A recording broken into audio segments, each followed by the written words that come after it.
Mesdames et messieurs, bonjour et merci de nous rejoindre sur la TV pour un nouveau journal. Au sommaire de cette édition, assainissement de l'environnement du lac artificiel d'Adzopé, la direction régionale des eaux et forêts lance une opération de planting d'arbres sur les berges de ce lac. Dans ce journal, nous irons à la découverte de l'IFER, une école qui forme les jeunes en entrepreneuriat agricole. La direction régionale des eaux et forêts d'Adzopé a lancé une opération de planting d'arbres sur les berges de la retenue d'eau d'Adzopé. Cette initiative a pour but d'assainir l'environnement de ce lac qui, depuis plusieurs années, sert à alimenter la ville d'Adzopé en eau potable. Ce lac artificiel est la principale source d'approvisionnement en eau potable de la ville d'Adzopé. Cette retenue d'eau est malheureusement polluée par la population installée sur ces berges. En vue de constituer une barrière naturelle contre la pollution de l'eau de ce barrage, due à l'occupation humaine, la direction régionale des eaux et forêts de Lamé procède depuis quelques jours au planting d'arbres sur les aires du périmètre de ce lac. Nous avons pour mission de protéger les ressources en eau. C'est pourquoi d'ailleurs on nous appelle ministère des eaux et forêts. La partie eau nous concernant, c'est de protéger la ressource en eau de façon quantitative et qualitative pour que la ressource soit disponible pour les populations. Nous veillons donc à ce que dans la région, les cours d'eau, les eaux de surface, même les eaux souterraines ne soient pas déjà polluées avant que, s'il y a d'éventuels utilisateurs comme la SODECI, n'interviennent pour traiter l'eau pour mettre à la disposition des populations. Cette opération s'inscrit dans le cadre du projet Un jour, 5 millions d'arbres, initié par le ministère des Eaux et Forêts. Cette solution que nous proposons, nous voulons la réaliser dans le cadre de l'opération initiée par le ministère et portée par l'ensemble du gouvernement, dénommée Un jour 5 millions d'arbres. Nous avons plusieurs sites. Nous avons plusieurs sites dans tous les 4 départements de la région de Lamé. Mais nous voulons le site au bord du lac pour en faire le site officiel de la région de Lamé, parce que nous pensons que l'intervention à ce niveau est à fort impact sur un grand nombre de populations. L'eau est indispensable à la vie. Aucun être vivant sur la terre ne peut vivre sans elle. Protéger sa source permet de garantir sa qualité et de préserver le bien-être de ceux qui la consomment. Comment lutter contre le chômage des jeunes en milieu rural? La solution semble être trouvée par l'IFER, une école qui forme les jeunes déscolarisés en entrepreneuriat agricole. En Côte d'Ivoire, les jeunes de moins de 30 ans vivant en milieu rural sont touchés par la précarité.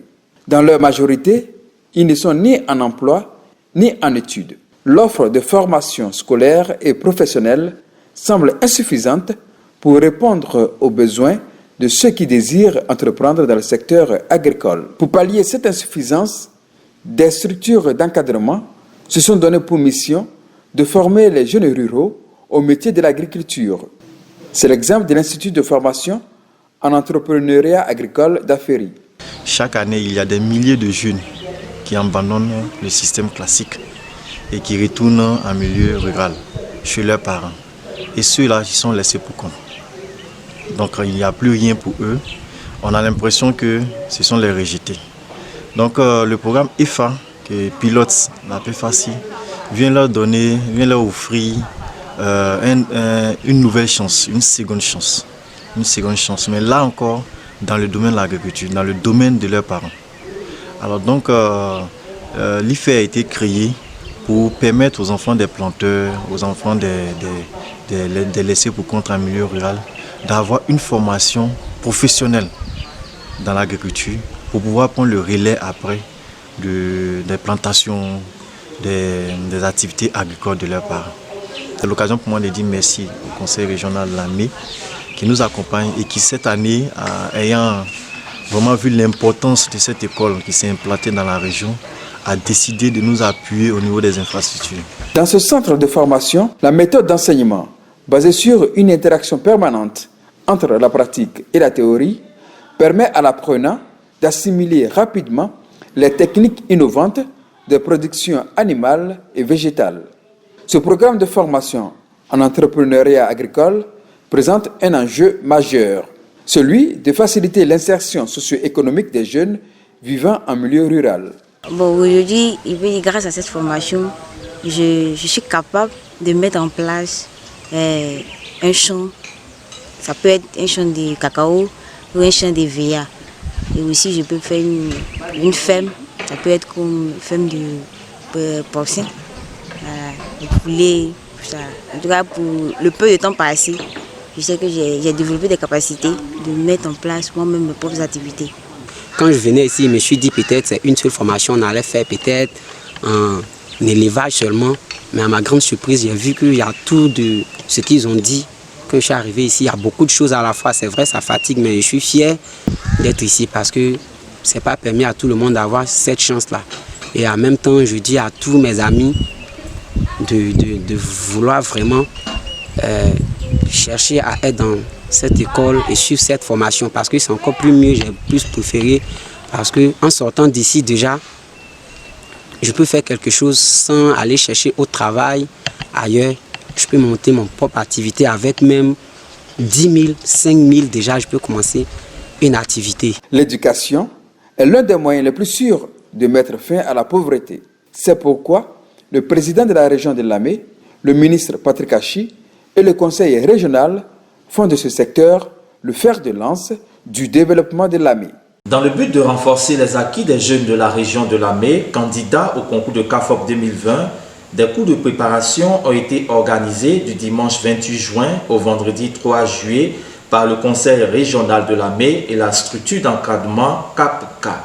Ces cours, dispensés par des encadreurs du centre d'animation et de formation pédagogique, ont permis de mieux outiller les participants sur les méthodes de traitement des différentes épreuves de ce concours. Christiane Kakou, une participante, marque ici sa satisfaction. Cette année, j'ai décidé de participer au cours de préparation parce qu'il y a certaines choses que j'ai oubliées.